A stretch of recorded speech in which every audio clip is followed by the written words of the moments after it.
Well, I feel like it's WrestleMania time. WrestleMania! Come on down. WrestleMania with this capacity crowd here today. I could do that. Crowd. I think I could have done the wrestling That'd be thing. fun. Yeah, Maybe I'll have to try that. I've announced in the ring.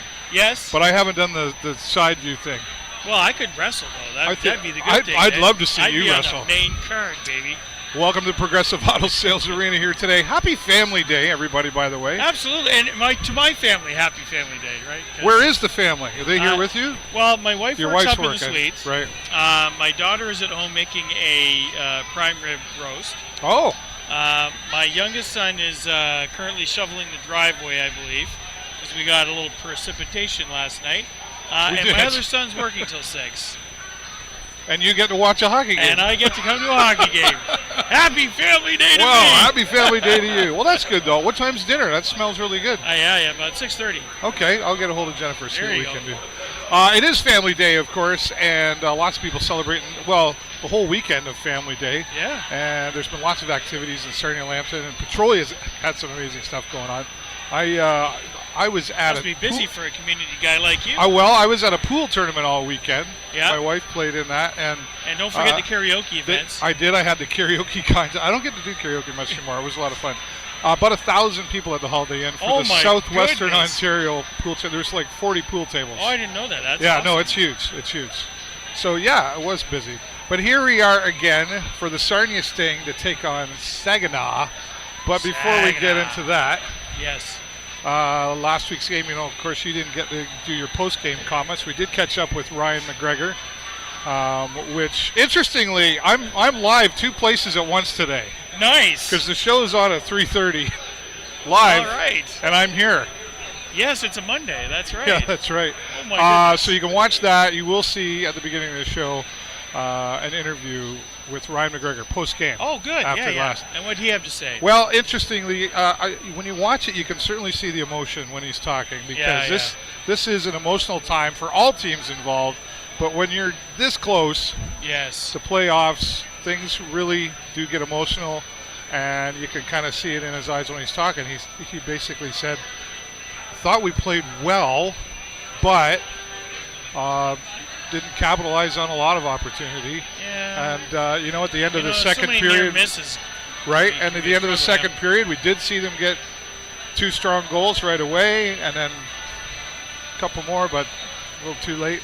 I don't know. What did you see in last? Well, I want to say that that's the case. I mean, I certainly appreciate that from him in terms of his experience on the ice and with the team.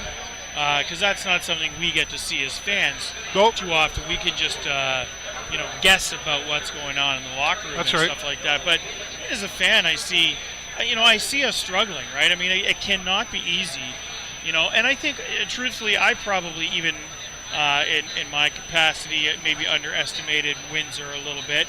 And I'm thinking that, that might have been part of our challenge. Is that fair enough? I think so. When they lost. 3-1? No, their goaltender, when he went off to the big show. Oh. To Vancouver. Yeah, that guy. Yeah.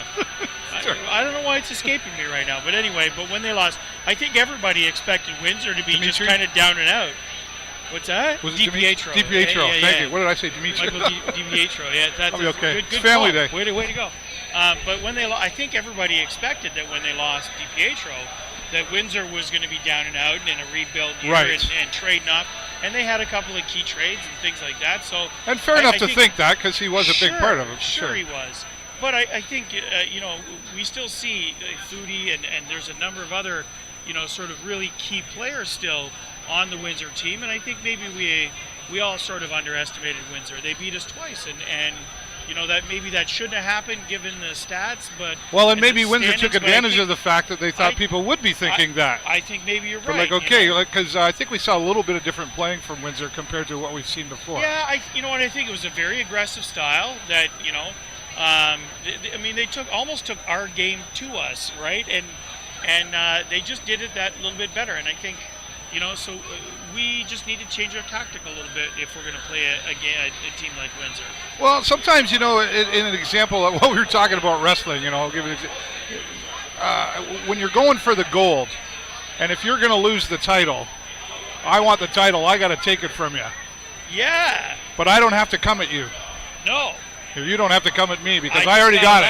I just got so it. So you got to bring it to me. Yes. And I just kind of have to, yeah. Interesting. So, and I think maybe there's some of that going on. I think we'll see what happens. And I think, I think from a goaltending perspective, I think,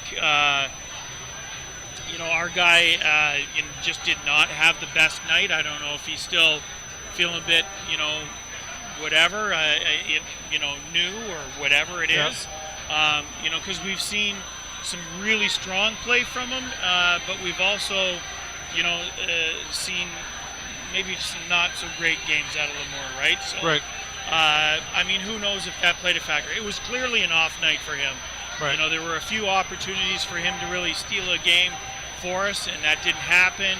Now can we really pin it on him and say, it's all your fault? No, I don't think, I would never do that because, hockey is a team sport for a reason. You have to be really horrible to I'd be have finger to be pointed. a really bad person. We'll talk about the Sting lineup tonight, though. Justin McComb's in there tonight. Yep. Jameson I Reese. like the way he's been playing lately, and Reese is a big favorite for me. Calvin Martin. I like Calvin Martin, too. He's got some speed. He's really coming on the last half of the season. Yeah, and, for sure. Marco, Yakovlevich. Right. Yes. Yeah, and you know what? I want to say I think Marco's playing a little bit stronger. Well, we've seen him more out there. We've certainly seen more of him, and he's a big guy who has an opportunity for some very physical play, and he's doing that. I think he's our go-to guy when we're playing a slightly rougher team, and he's been standing up to the task. I like the way he's playing. Nick Grima also out there, and tonight Ethan Langevin will start in goal tonight. And I like that. Langer's been out for a couple of days. We've seen Lemore quite a bit recently, which is good. But I'll make no bones about it. I was a big Ethan Langevin fan from the time he picked up the mantle in the very beginning of the season, and given his age. He's played outstanding for us, so I'm a big fan. I'm glad he's getting. You're just waving at the air. No, it's Al Duffy over there. What? Al Duffy. Come on. Hi, Al. I didn't see Al. Are you kidding me? That's because he waved at me, You're just not you. making junk up now. That's him over there in the red. It's not a competition. I don't have to. I don't have to convince you. I already know. See, I can do that too. See, look at that. See how that works? Nobody waved back though. Whatever. See, there it is. There's a wave. There's one. There Hi. it is. See? Hi. One of my fans. That's Gary. That's Gary. Yeah, that's Gary. Sure it is. Like that Al guy, but I didn't see. Whatever. You should see the number of people that wave at Jake though. Outnumbers both of us. Well, I know, but he had a couple of good years as our resident Sting hooligan, right? So Ethan Langevin in there tonight. Nice to see him back. Yes. Has been able to rest, and obviously coaches have to find a balance in that between what's working for the team and coming closer to playoffs too. We take the gas pedal off sometimes because we don't want to get hurt. Some of our guys that are hurt when they come back, I think players tend to, when they come back from being hurt, I think it's just right there. Take it a little easier than maybe, I don't know. And you're right about one thing. This is the time of the year where players really do not want to get injured. No. Because if you're injured now, you're out for playoffs, and nobody wants that to happen, right? And playoffs is a whole different style of hockey. Whole different ball game. It's a whole different puck game. Certainly you don't want to be injured now. But I don't know that means that we're soft pedaling anything, because when we crank it up a notch for playoffs, we just got to be able to play at that level.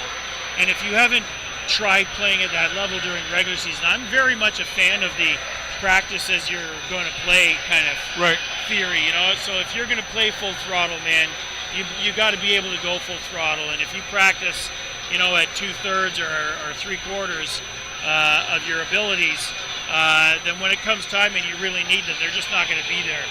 So, well, we need to see it from the Sarnia Sting tonight because they're running out of time. They need the points. Yes. Many teams have already clinched their playoff positions. Yep. And now, can they clinch tonight if they win this game? You know what? I haven't even honestly looked at the standings recently, but it's close. Because right now the spot that we're after is hotly contested. We're within 1 or 2 points of the teams ahead and behind us. So, everything we were 3 points ahead now. of Windsor until the other day. We gave so them 2, I haven't had a chance to look things up, but we'll have that for either second or third period, or second period, or first period, or whatever. If you want to have me back, I don't know. Well, I haven't decided. Yeah. You keep talking about being replaced once in a while. I'm like, well, I could just replace you all the time. What? Why would you do that? Well, I don't know. You keep thinking I'm good at it. We have so much fun. We do. I believe you're on a vacation soon, too. Belize. Think Belize. Believe in Belize. That was my David Letterman laugh. Was it? Nice. Yeah. That's good. Sarnia Sting coming out to the ice right now. It's family day. We're being really extra. I should just take the tie off. Yeah. Right? You can be a little more casual today. Well, we threatened last year that you would wear a tie and I would wear a jersey. And we never did that, so I have to bring that back. You can probably hear the Sarnia Sting coming out to the ice, getting ready to take on Saginaw. After Ryan McGregor's chat last week, or last game, he did say they really wanted to come out and shoot a lot. Yes. And they did do that in the first period. We saw like 16 shots on goal in the first period. At the end of the whole game, it was like 37-33 for shots on goal. Is that what they need to come out now, or do they need to be more precise, or what? I want to say yes, man. I think, honestly, given my new understanding of what shots on goal is all about, man, if you're getting 30 or more shots on goal, I think if we probably look back at it, the games where the Sting are getting more than 30 shots per goal or per game, I think we've won the vast majority of those games. All right.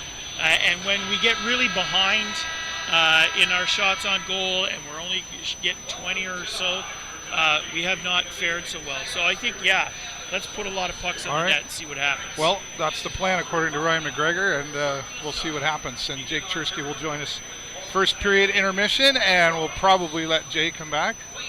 Depends on the score. I really feel bad for you when you come walking down there with a sad look on your face. Freddie Flintstone. But today, I'm predicting a win. I don't know about you. Nice. All right. We hear announcer John Millett up there talking away. We're getting ready for the national anthem, so we're going to let all of you go. We'll keep you updated throughout this first period. Jake Chersky joining me at first period intermission. For the show live on location with the Video Show Network, I'm David Burrows. My friend Jay Peckham. Go Sting, go! Talk to you soon.